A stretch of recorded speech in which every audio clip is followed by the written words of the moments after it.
கூட்டிகிட்டு போயிட்டு வந்து கொஞ்சம் டயர்டாக இருந்துச்சு குக் பண்ணுறதுக்கு. ஸோ வரும்போதே வெஜிடேரியன் ஃபிஷ் வாங்கிட்டு வந்துட்டேன். ஸோ நான் காட்டுன வெஜிடேரியன் ஃபிஷ் ஆக்சுவலி சைவம் மீனை பொரித்து வச்சுக்கிட்டேன். சேலட்டும் வாங்கிட்டு வந்தேன்.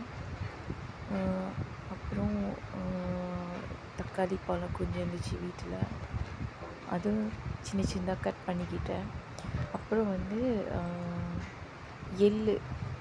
எள்ளு சாஸ் இருந்துச்சு, அது கொஞ்சம் மேலே ஊற்றிட்டேன்.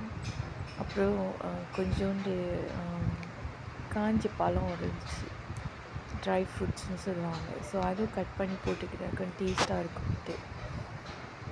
ஓவரால் நல்லா இருந்துச்சு, சிம்பிளாக தான் நல்லா இருந்துச்சு. சமைக்கிற வேலையே கம்மி தான், 15 நிமிஷத்துலேயே செஞ்சுட்டேன். அம்மாவும் கொஞ்சம் சாப்பிட்டாங்க, நானும் கொஞ்சம் சாப்பிட்டேன்.